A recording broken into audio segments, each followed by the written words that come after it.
sebelum ke Bang Bob, biar Gulunda Jumat dulu menanggapi. Silakan Gulunda. Baik. Biar mengalir. Iya, baik. Satu hal kemudian yang ingin saya katakan kepada Saudara Richard, ini pemahaman yang mendasar dulu yang Anda harus pahami. Kalau Anda kemudian mengatakan hal kalimat terakhir itu tak ada seorang pun karena itu sulit, Anda menentang firman Tuhan yang datang kepada Nabi Musa.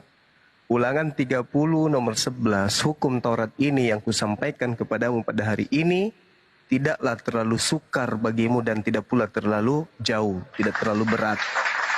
Jadi kalau ada orang mengatakan barang siapa yang meninggalkan satu saja maka itu gugur, itu akal-akalan. Karena memang pada dasarnya orang yang tidak mengasihi Tuhan itu adalah orang yang membantah firman Tuhan. Nah, sini saya sedikit kasih pemahaman. Apa itu sunat hati? Sunat hati itu adalah orang yang menghilangkan kesombongan, orang yang menghilangkan ketegaran tengkuk, orang yang menghilangkan kemalasan, tunduk berserah diri kepada perintah Tuhan. Diperintahkan jangan engkau makan babi, hatinya nggak mau, tetap saja makan babi. Jangan kau mengkuduskan, jangan kau merusak kesucian hari Sabat, tetap saja dia ganti. Jangan ada ilah lain di hadapanku selain aku, tetap aja. Itu orang yang tidak bersunat hati.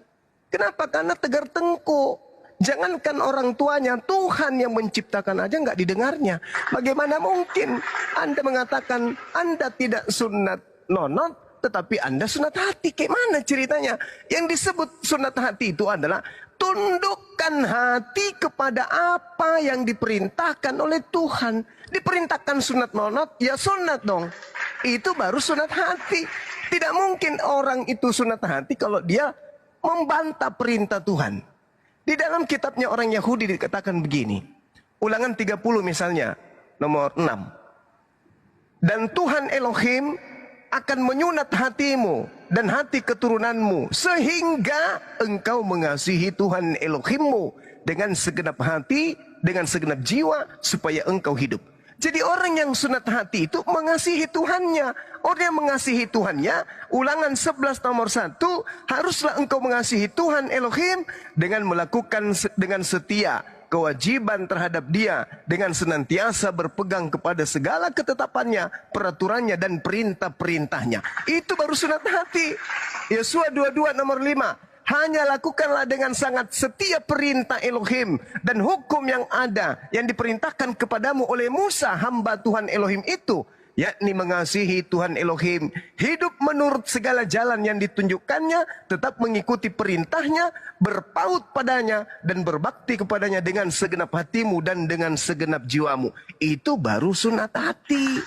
Sementara yang Anda lakukan itu, mohon maaf sedikit lagi. Sementara yang Anda lakukan itu adalah, karena itu janganlah kamu biarkan orang menghukum kamu mengenai makanan dan minuman dan mengenai hari raya, bulan baru ataupun hari Sabat. Semuanya itu hanyalah bayangan dari apa yang harus datang, sedang wujudnya adalah Yesus. Janganlah kamu biarkan kemenanganmu digagalkan oleh orang yang pura-pura merendahkan diri dan beribadah kepada malaikat serta berkanjang pada penglihatan-penglihatan dan tanpa alasan membesar-besarkan diri oleh pemikiran duniawi, sedang ia tidak berpegang teguh kepada kepala, dari mana seluruh tubuh yang ditunjang dan diikat menjadi satu oleh urat-urat dan sendi-sendi menerima pertumbuhan ilahiyah.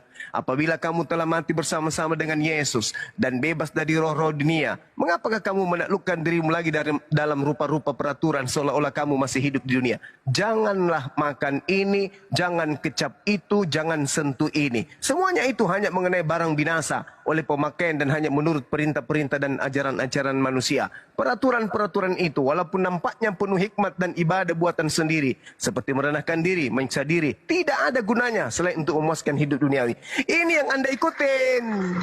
Ajakan Paulus ini yang Anda ikutin setelah Paulus menerima bisikan dari makhluk halus yang mengaku Yesus. Ini yang Anda ikuti.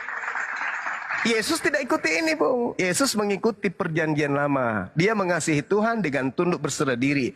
Jadi sunat hati itu, Saudara Rikar, berserah diri, tunduk kepada perintah Tuhan. Salah satunya adalah bersunat. Kalau Anda tidak bersunat nonot, bagaimana mungkin Anda sunat hati? Itu namanya sombong, tegar tengkuk pada perintah Tuhan. Demikian. Silakan.